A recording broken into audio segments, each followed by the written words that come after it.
estamos con Margarita Cruz. ¿Qué tal, Marga? ¿Cómo te va? ¿Qué tal? ¿Cómo les va? Bueno, gracias por llamarme. Acá estamos el Mone, Eduardo y yo, Gabriel. Acá me conocen por el Tata. Y bueno, con el interés de ir conociendo acerca de las organizaciones de derechos humanos, y es para nosotros un honor que podamos entrevistarte, vos que sos una referente de tantos años de la lucha y además víctima, ¿no? de lo que fue toda esa época de represión de las Fuerzas Armadas sobre el pueblo argentino. Así que nos gustaría que vos te presentes, que nos cuentes un poco tu historia y qué es la Asociación de Detenidos Desaparecidos de la República Argentina, que te tiene como miembro desde prácticamente el nacimiento de esta organización. Bueno, sí, bueno, esta me parece muy bien que en el marco ya de los 50 años que se aproximan para el repudio al golpe de Estado, pudiéramos hacer como un repaso más histórico en relación a lo que fue la creación de un organismo de sobrevivientes. Yo creo, y bueno, ahora que uno también va repasando todo lo que sucedió en nuestro país, qué cosas pudimos dejar como una huella diríamos, de memoria, de lucha, y sobre todo de vigencia plena por los derechos humanos. Bueno, les comentaría mínimamente a tu audiencia y hacer un repaso, diríamos, de lo que fue este proceso de devastación, diría yo, que viene a avanzar en la dictadura militar, pero que es un proceso, como son todos los procesos de dominación de los pueblos. Me parece que está bueno no intentar, por lo menos, dar una continuidad histórica de por qué se produce el golpe de Estado del 76. Bueno, ¿me estás escuchando bien? Sí, estamos escuchando perfecto. Perfección. ¿Me escuchás bien? Sí, perfecto. Bueno, entonces yo lo que sí quiero comentar a la audiencia, porque me parece que es algo que merece que lo charlemos, que realmente este proceso, que yo lo pondría mucho más atrás con la dictadura de Onganía, fundamentalmente, de un avance en lo que sería avanzar sobre la destrucción de un proceso productivo de nuestro país, y con tratar de eliminar una resistencia popular que se venía gestando desde el 45 en adelante, después de lo que fue el golpe al gobierno de Perón.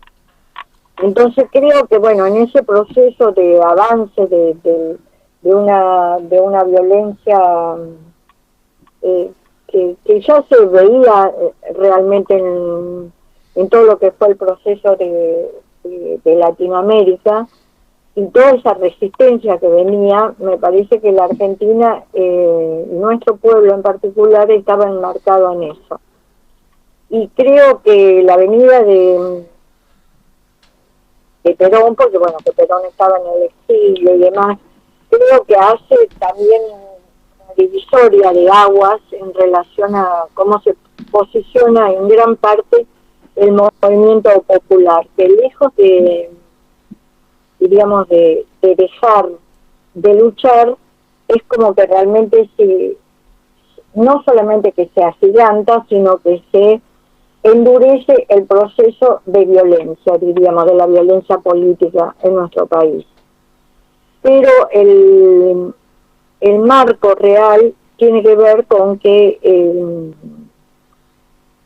comienza lo que se conoce como a partir del 74 en particular, con la derecha peronista, la 3A, la CNU y todo lo demás, en el 74, y en el 75 el operativo Independencia en Tucumán, y que después se extiende por todo el NOA, terminamos el 24 de marzo de 1976, donde, que es lo que viene a producir la desaparición de 30.000 compañeros, pero también la desaparición de un conjunto de prácticas sociales y políticas que hasta ese momento se mantenían en pie. Entonces creo que realmente hacía memoria de lo que había sido el golpe de Onganía, en particular en 1966, porque realmente me parece que ahí es donde se produce un hecho muy puntual, que es el cierre de los ingenios en Tucumán, que era la industria pesada de nuestro país. Ahora que vamos viendo en este momento lo que está pasando en este momento con el cierre de las fábricas, que no va a haber producción nacional en este momento, estoy hablando de la era Milei ahora. Sí. Yo me recordaba de lo que había sido ese golpe certero a la industria nacional, como fue en 1966, con el cierre de los ingenios, el cierre de los ferrocarriles. Ahí empieza el desmantelamiento de los ferrocarriles, que son industrias que mueven, digamos, la industria nacional y lo que significaba el ferrocarril, y empieza la cadena de lo que sería la gran inmigración que vendrían a formar las villas de emergencia en el Gran Rosario, y por supuesto acá en las primeras villas de emergencia alrededor de los centros urbanos.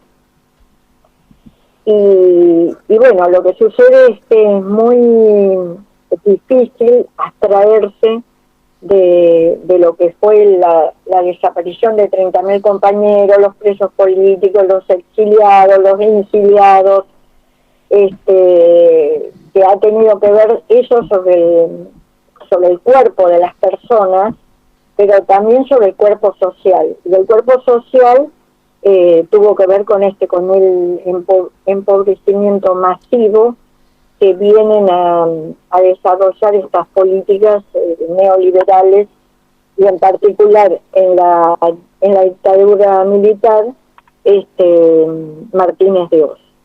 Eso para darle como el marco, porque no puedo dejar de pensar lo que se vive hoy con esa historicidad acerca de que pronto se van a cumplir los 50 años del golpe militar. Este año se cumplieron los 50 años del aniversario del operativo Independencia, que fue el primer avance, diríamos, como laboratorio de centros clandestinos de detención, que se realiza en Tucumán. Yo en 1975 fui secuestrada, tuve 2 secuestros, uno donde fui llevada a la jefatura de policía, y después un segundo secuestro donde fui llevada a la escuelita de Pamayá, que fue el primer campo de concentración del país. Porque no porque en el 75 no hubiera habido campos de concentración. Acá en Buenos Aires estuvo el Vesubio a fines del 75. Pero por el momento, o sea, en marzo del 75, por unos meses anteriores, diríamos, la escuelita de San Mayá fue el primer centro clandestino de detención y diríamos como el laboratorio de las formas de diríamos, concentración área del terror, por un lado, y la forma en que a partir de ahí se iba a producir el disciplinamiento social, con la desaparición de 30.000 compañeros. Bueno, yo pertenecía al movimiento estudiantil en esos años, militaba hasta el 74 fundamentalmente en la Facultad de Medicina con un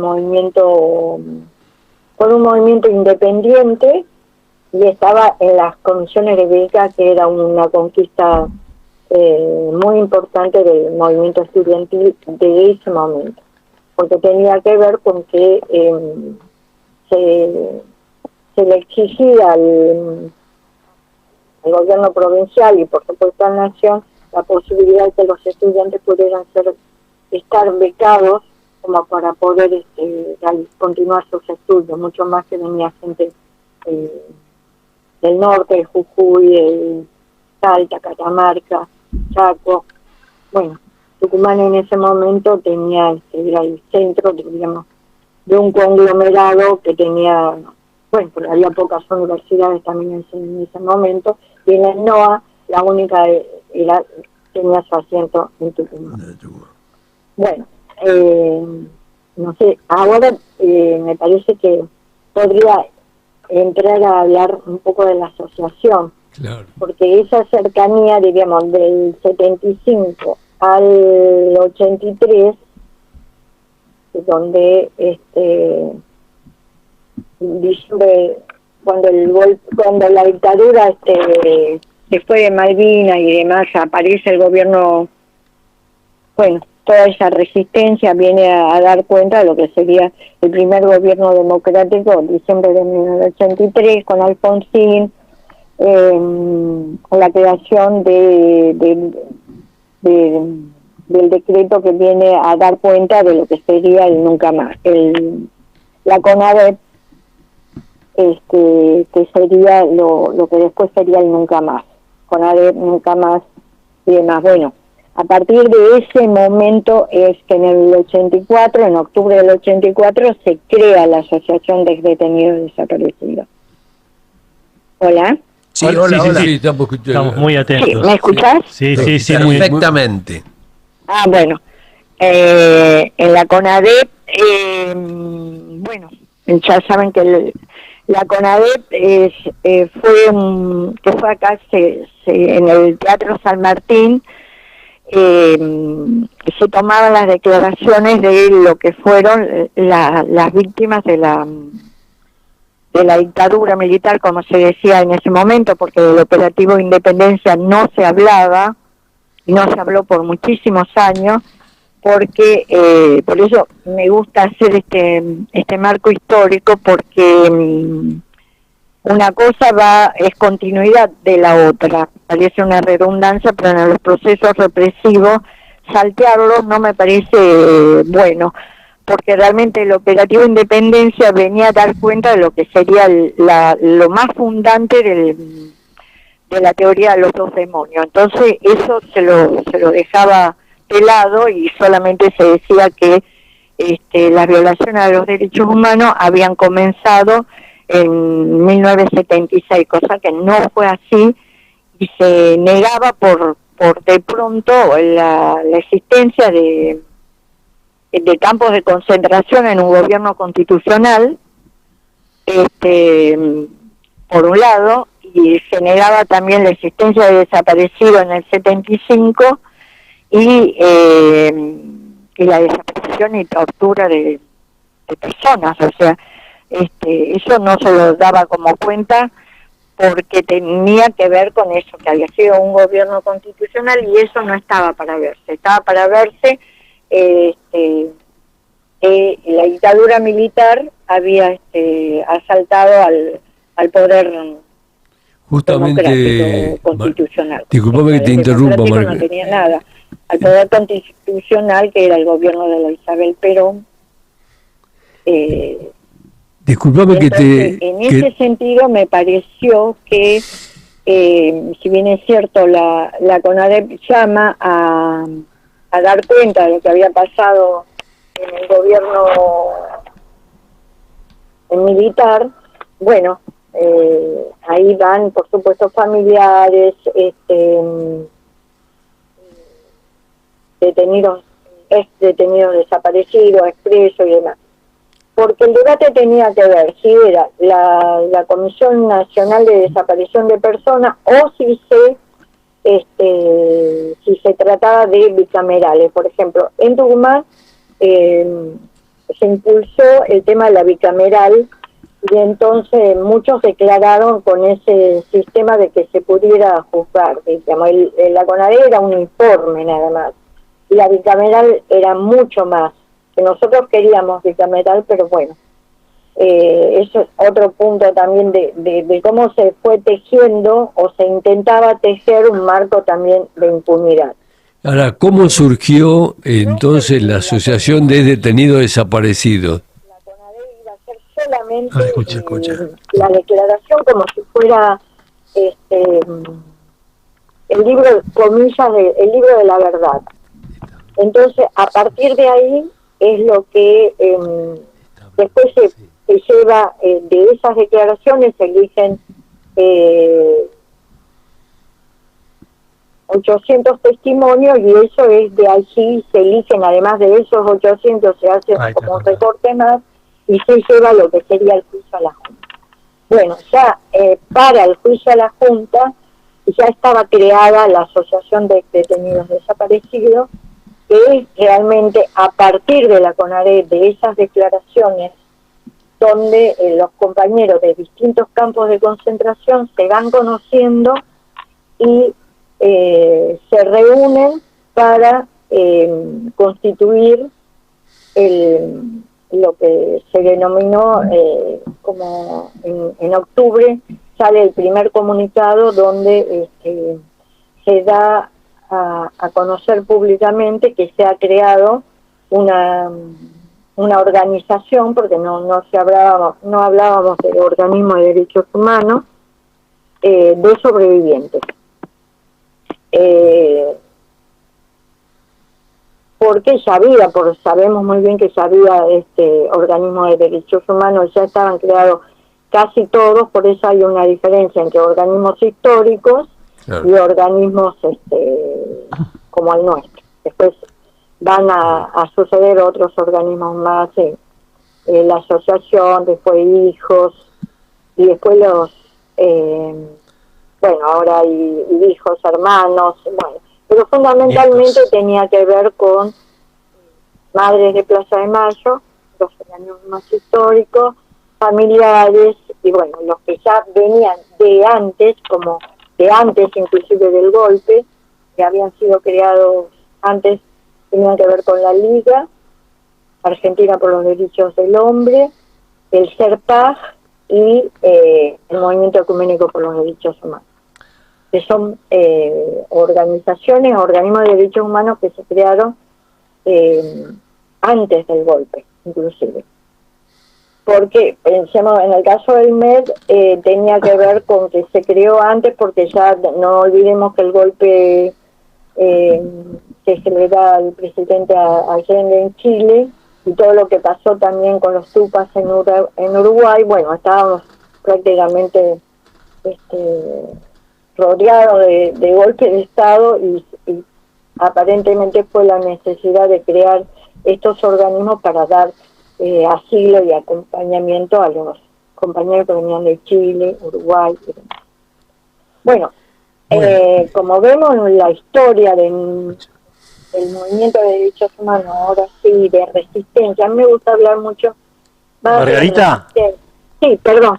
No, te queríamos preguntar, bueno, porque el tiempo se nos va a acabar dentro de poco, y nos gustaría que nos poder plantear... Ay, no te escucho, ¿me podés poner un poquito más fuerte la voz que no te escucho? Sí, que la idea es que plantear en los tiempos actuales cuál sería el rol de los organismos que salen en defensa y en reclamo de los juicios de lesa humanidad y más la defensa de los derechos actuales del pueblo y de los que luchan, ¿cómo verías vos que tendría que ser la coordinación, el encuentro, la posición de los actuales organismos? Bueno, yo lo que creo, por lo menos en el caso de nuestra asociación, nosotros siempre dijimos que la lucha contra la impunidad iba a servir para que sentara como un precedente de cómo se debía luchar, diríamos, en el sentido de que siempre había que desmantelar todo tipo de impunidades, porque considerábamos que el hecho de estar en gobiernos constitucionales no implicaba que las cosas iban a estar mejor. Y sobre todo porque el proceso, digamos, donde no llegáramos a juzgar a los responsables económicos, los artífices del golpe y de toda la debacle de nuestro país, estaba planteada prácticamente en el poder económico, en los grandes monopolios y en los grandes terratenientes por un lado, y en los grandes grupos económicos que habían en el país, porque realmente los que se abastecen, digamos, de la masacre que hace la dictadura militar son los grupos económicos, Martínez de Hoz y demás, y eso va teniendo una continuidad, porque si bien es cierto, nosotros avanzamos con los responsables en los centros clandestinos de detención, no pudimos llegar a, por ejemplo, a juzgar por ejemplo, a dueño de los ingenios, te doy como ejemplo, en la fronterita era tenían un campo de concentración, era un ingenio y tenía también un campo de concentración. Y acá en la FOR también eran una fábrica, pero también tenían campo de concentración. O sea, algunas cosas se pudieron hacer, pero volviendo a la pregunta que vos me haces, me parece que bueno, que la lucha es algo que tiene que ser consecuente, porque no se pudo lograr algunas cosas, pero otras quedaron, diríamos, para continuar esto, y sobre todo que los procesos democráticos los procesos democráticos no son revolucionarios, o sea, lo que vemos que son procesos donde son reformistas, donde se pueden hacer algunas cosas, otras no, pero lo nodal, que fue el cambio estructural en nuestro país, eso después de la dictadura, a mi entender, no se pudo lograr. Y por eso estamos viviendo lo que estamos viviendo en este momento. Y respecto a los organismos de derechos humanos, yo creo que sin abandonar la especificidad de cada uno, porque la lucha por la memoria y la justicia sigue vigente, porque es a partir de la dictadura y los 30.000, lo que produjo con los 30.000 desaparecidos, es el punto de anclaje donde las clases dominantes avanzaron. Entonces por eso no se puede dejar la lucha por la memoria, la verdad y la justicia de nuestros compañeros de los 30.000. Entonces, eso es por un lado, que eso me parece que hay que continuar, los juicios siguen, aunque sea por un caso, los juicios siguen, y eso me parece muy bien. Y además, aunque hay elementos de impunidad, ya sea lo que nosotros decimos por la impunidad biológica o porque los sobrevivientes, que son la prueba material de los juicios, algunos, bueno, muchos ya están muriendo, y también de los genocidas también muchos están muriéndose, y entonces van pasando los años. Imagínate que ya son 40 años que se lleva en la lucha contra la impunidad de los genocidas, y poder instalar que en este país lo que hubo fue un genocidio, no fue que solamente hubo una dictadura y que se llevó a guerrilleros, bueno, fue un genocidio con la práctica concreta que fue, que todavía me parece que lo tenemos que seguir planteándolo como tal, porque mientras no se sepa qué pasó con los 30.000 detenidos desaparecidos, esas luchas y el pedido de justicia sigue vigente, y los crímenes de lesa humanidad siguen vigentes como tal, y hasta que no aparezcan los niños que fueron robados de sus madres, que parieron en los campos de concentración, sigue vigente esa lucha por los juicios y por todo lo demás. Pero a su vez se van sumando más impunidades, que tiene que ver con la falta de trabajo, con las cosas que van haciendo, con los pibes que con la falta de vivienda, con la corrupción, con todo lo que el sistema capitalista va deshumanizando a las sociedades. Y eso es lo que realmente me preocupa, que nosotros tenemos que tener presente por todas las luchas. Y creo que en este momento que los grupos económicos que vienen ahora por todo, que no son los de acá solamente, que son los grupos económicos que son de afuera, que vienen a extranjerizar la tierra, que vienen a sacar el litio, y ahora tenemos que hablar de colonia. Y volvemos de nuevo al punto de vienen con otro coloniaje, y entonces creo que la fortaleza o sea, todo lo que se luchó y todo lo que se pudo construir y toda esa memoria de resistencia, fundamentalmente pienso yo en las madres, que ya quedan muy pocas, en las abuelas y en los sobrevivientes, que también seríamos la segunda, somos parte de toda esa militancia de los años 70, que también ya tiene sus años.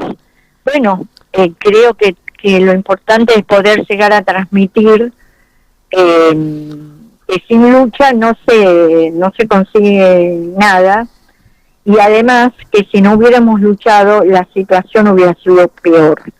Y solamente creo que tenemos que tomar conciencia de que la situación es mucho más grave aún, pero lo importante es que tenemos memoria. Y yo creo que la memoria hace también a la historia de los pueblos, compone lo que es la memoria histórica, y hay que seguir luchando con todas las... Coincidimos con vos plenamente, Margarita, y de alguna manera nos vamos preparando para el aniversario 50 del golpe de Estado, en el cual tendremos que seguir conversando, seguir coordinando, y tus palabras han sido muy emotivas, muy precisas, muy claras, y abrir el debate para que todos los organismos y organizaciones políticas y que han peleado todos estos años por mejorar la situación y por hacer justicia, nos vayamos preparando para el próximo 24 de marzo. Claro, sí, como una gran respuesta de que este pueblo, a pesar de todo, tiene memoria. Muchas gracias, Margarita. No, gracias a ustedes por convocarme a rememorar. Seguramente historias. vamos a tener oportunidad de volver a conversar, no tengo duda. Bueno, gracias a ustedes. Gracias a vos. Hasta luego. Hasta luego.